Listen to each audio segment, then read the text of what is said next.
Hola, buen día. El tema que te vengo a presentar es aislamiento y purificación de microorganismos asociados a los alimentos, que presenta su servidor, Sixto Josué Pérez Campos. Este es en parte del programa de Ingeniería en Alimentos, el cual tiene como unidad aislamiento y purificación de microorganismos asociados a los alimentos. El objetivo de esta unidad es conocer y entrenarse en las técnicas de aislamiento y purificación mediante el cultivo microbiano en medios nutritivos para adquirir las habilidades utilizadas en el control de calidad de la industria de los alimentos. Se desarrollan las siguientes competencias genéricas y disciplinares. ¿Te has puesto a pensar que existe una gran diversidad de microorganismos que existen en los alimentos? Y tú sabes que muchos de ellos son patógenos, pero otros son de gran beneficio, como las bacterias ácido-lácticas que ahora consumimos en el yogur. ¿Y te has preguntado cómo crees que los aíslan y los purifican? Se llama microorganismo a cualquier ser vivo tan diminuto que solo puede ser observado por el microscopio. Es tanto la diversidad de estas especies que no se cree que sepamos más allá del 20 o 30% de la población de microorganismos que existen en el planeta.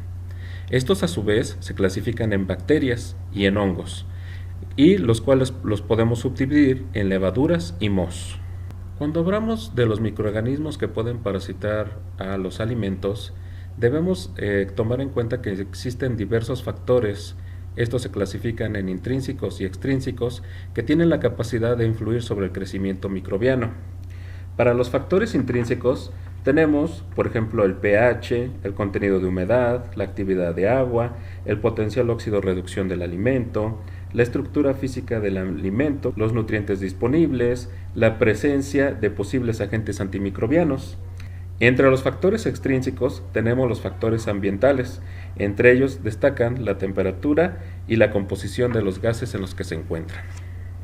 Cabe señalar que las principales enfermedades transmitidas por los alimentos tenemos a la salmonelosis, diarreas provocadas por Acobacter, o tenemos la listeriosis, o también las enfermedades transmitidas por E. coli, la shigellosis y la yeriosis. Que no todos los microorganismos que se encuentran en los alimentos son patógenos. También encontramos algunos grupos de microorganismos que nos permiten obtener beneficios y que los utilizamos para la elaboración de una gran diversidad de productos.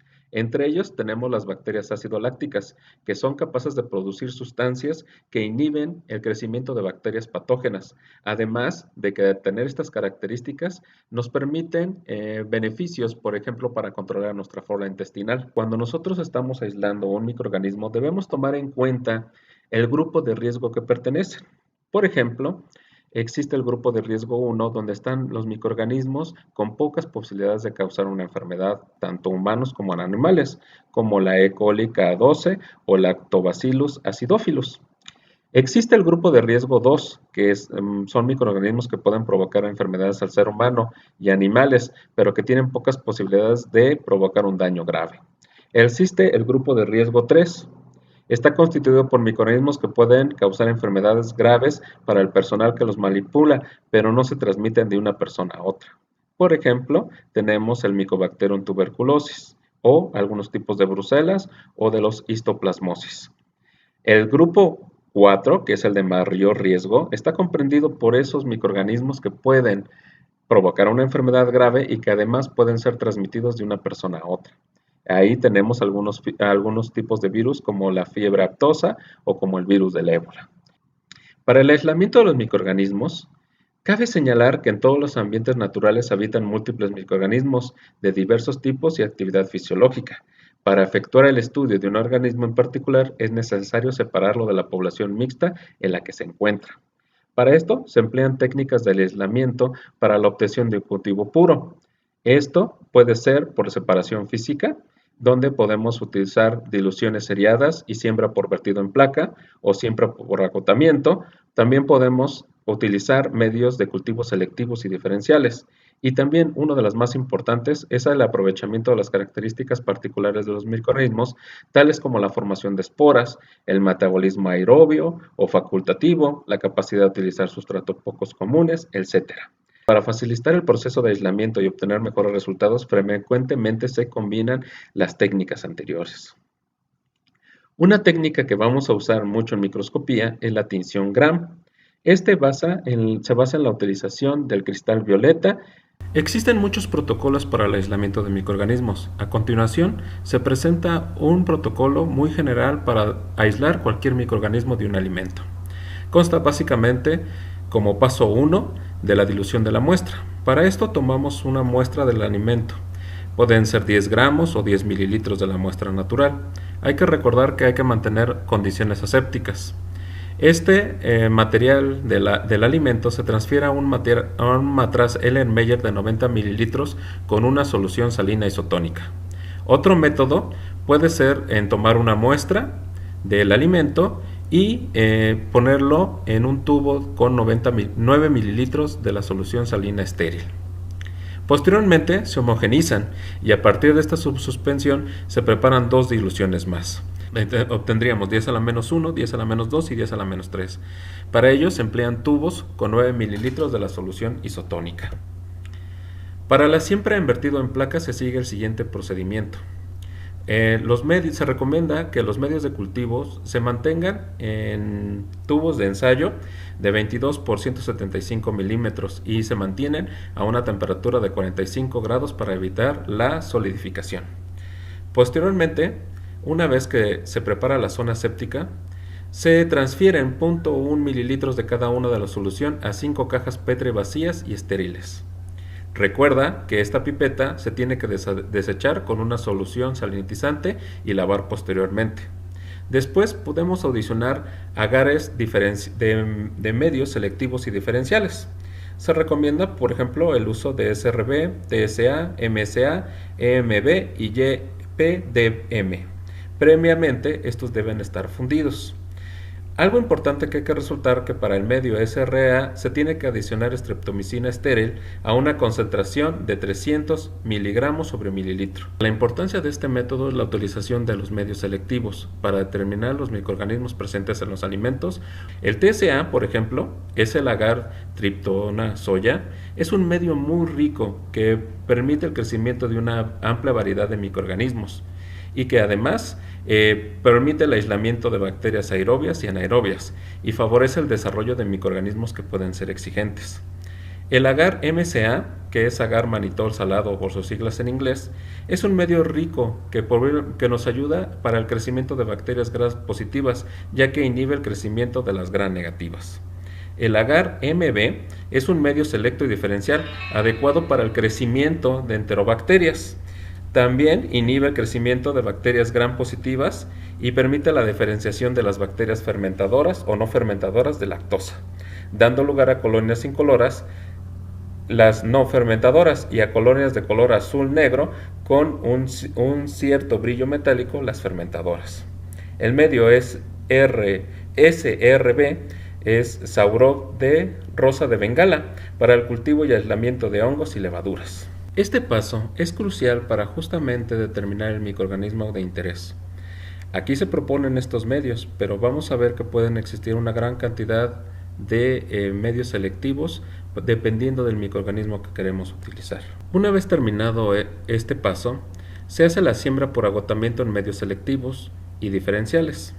Esto es que a partir de la última dilución que se tomó, normalmente 10 a la menos 3, se toma una asa bacteriológica y se siembra con la técnica de cuadrante radial en todos los medios de cultivo selectivos y diferenciales que se utilizaron en el método anterior. Se aseguran cada una de las cajas con masking tape y se incuban de acuerdo a las mismas indicaciones que se le dieron al procedimiento anterior. Estas son en condiciones aeróbicas y estas son para condiciones anaeróbicas. Posteriormente, se hace el aislamiento de los bacilos esporulados. Esta técnica consiste en colocar el tubo de la segunda dilución en un baño de agua a ebullición y mantenerlo durante 10 minutos. A partir del tubo anterior, con el asa bacteriológica, se siembra por cuadrante radial 2 placas de TCA más sulfato de manganeso. Asegurar cada una de las cajas con masking tape y inocular otra vez al mismo cuadro de referencia. Posteriormente se hace la comparación de la diversidad de las colonias desarrolladas en los medios diferenciales. Para esto, en las cajas que se sembraron con TSA EMB, SMA y SRB, y TCA más sulfato de manganeso, se compara la abundancia y la separación de las diversas colonias, que se dieron por el sembrado, por la placa invertida y por el acotamiento. Posteriormente, se selecciona cada medio de cultivo aquella placa que presente mayor número de colonias diferentes y separadas, como se puede ver en este caso. Se registran los resultados en el siguiente cuadro. El paso 2 del aislamiento primario. Se identifican las colonias con un tipo de morfología y gram característicos. Posteriormente, estas se aíslan y se vuelven a hacer crecer en un medio diferencial en el cual se hayan desarrollado de una forma adecuada. Posteriormente, se guardan en refrigeración y obtenemos lo que es el aislamiento primario. Por último, para verificar si nuestro aislamiento primario fue correcto, posteriormente se hacen resiembras para justamente ver la pureza que tenemos de cada una de la colonia. Aquí se puede diferenciar que podemos tomar una colonia y podemos ver su morfología por tinción gram. Este procedimiento se repite varias veces hasta que nosotros podemos obtener una colonia bien distinguida. También se pueden utilizar diferentes medios selectivos para continuar con la selección de un microorganismo en particular que a nosotros nos interesa.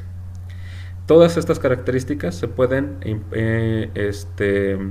vaciar en este cuadro donde se va analizando cada una de las resiembras que se va haciendo.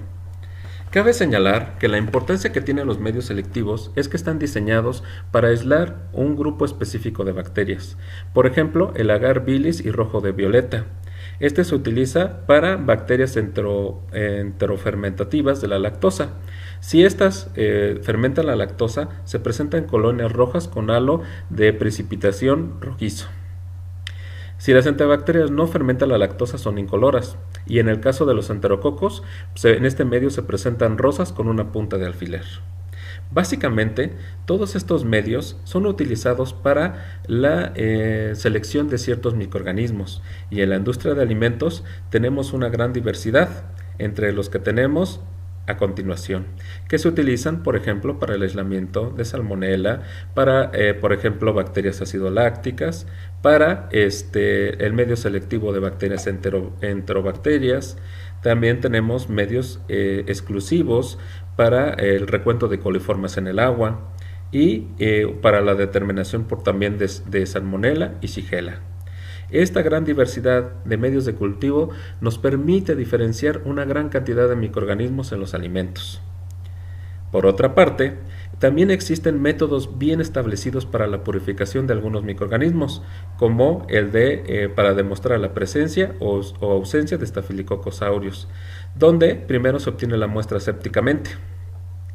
Se prepara una solución madre en una proporción de 1 a 10 de una solución taponada de peptona con pH de 7, y posteriormente se utiliza un medio diferencial TSB, que es caldo de soya y triptona, en la cual se utiliza una solución amortiguadora de pH de 7,2. Básicamente, al seguir este protocolo, lo que nosotros vamos obteniendo es un crecimiento de este microorganismo. Y al final podemos obtener una lectura donde si las colonias no presentan cierto crecimiento, como se ve en esta parte, un color amarillo-blanco, pues podemos decir que puede existir la presencia de Staphylococcus aureus. Posteriormente podemos dar confirmación si existe la presencia por un método químico donde se da la confirmación por coagulasa, y si esta es negativa, pues ahí está la ausencia de Staphylococcus aureus, y si es positiva, tenemos Staphylococcus aureus. Y básicamente existen muchos métodos para poder analizar este tipo de microorganismos. También tenemos, por ejemplo, el de presencia o ausencia de Salmonella o de E. coli. Básicamente, en conclusión del tema, las técnicas del aislamiento para la obtención de un cultivo puro están gobernadas por estos tres métodos: separación física de los microorganismos, la utilización de medios de cultivo selectivos y diferenciales, y el aprovechamiento de las características particulares de los microorganismos. Y no olvidemos que la mezcla de estos nos permite una mayor diversidad de métodos para aislar un microorganismo en específico. Entonces, organizando nuestras ideas, piensa en un organismo de interés, investiga los métodos y medios selectivos que usarías y vamos a trabajar en el laboratorio para que podamos aislar ese microorganismo. Por mi parte, gracias por tu atención y la bibliografía consultada.